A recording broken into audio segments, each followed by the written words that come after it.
the steering animation, we noted that the wheels travel at different speeds when cornering. The outside wheel rotates faster than the inside wheel.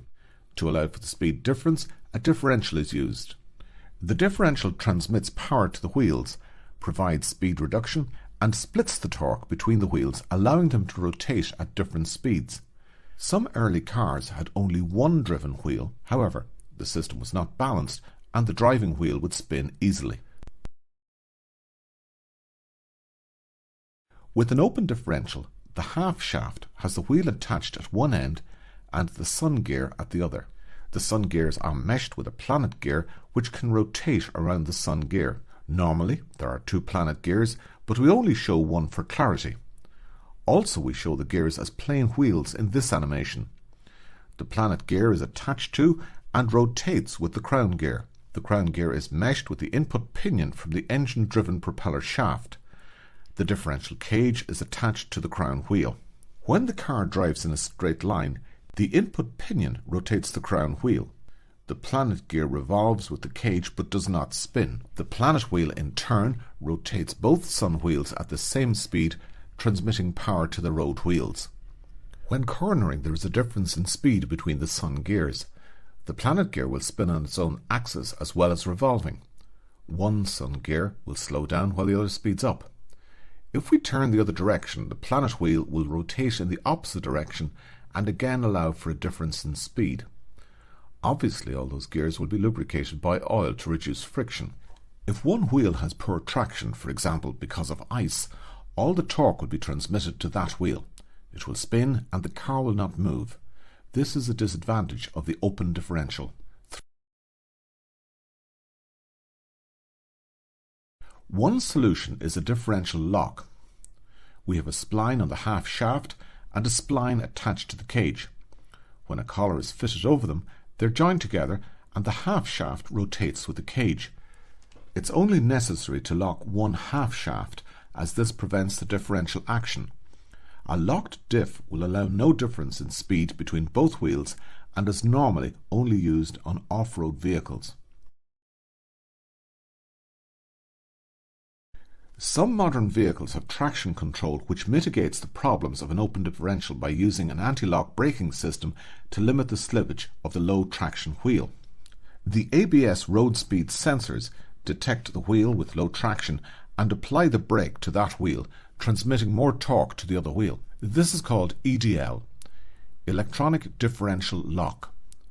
The brake is applied and released in an effort to transmit torque to the wheel with good traction.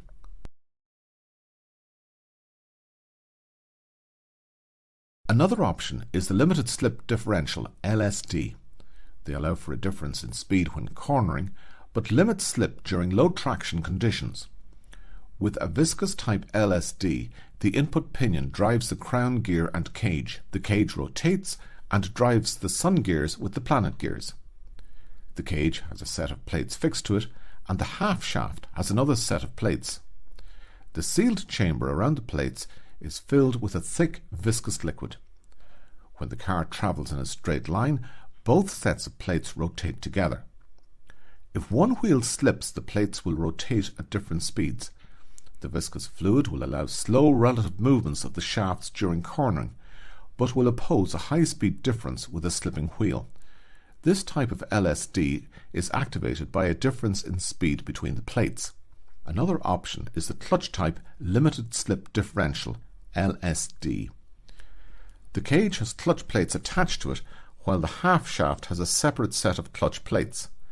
There is a pressure ring which surrounds the pin of the planet gear. Looking from the top, we see that the cage exerts a force on the pin which supports the sun gear. This force moves the pressure plates apart. The clutch plates make contact and limit the slip, allowing more torque to be transferred. The clutch type L.S.D is activated by torque from the engine. The word torsen is derived from torque sensing. The principle is based on a worm and worm gear. When the worm is rotated, it drives the worm gear,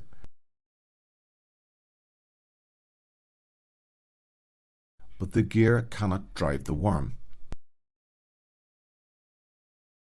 The Torsen consists of a worm gear attached to the half shaft. This gear is meshed with a worm wheel that has spur gears at the ends. Here we show one set of worm wheels, but in practice there are a total of 3.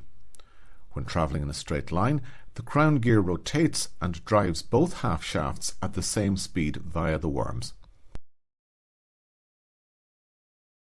To demonstrate the operation of the Torsen diff, we'll keep the cage stationary and rotate one of the wheels, effectively jacking up the car and rotating one wheel forward and the other wheel backwards. If the left wheel is rotated in this direction, it will drive the worm, which in turn will drive the other wheel via the spur gears.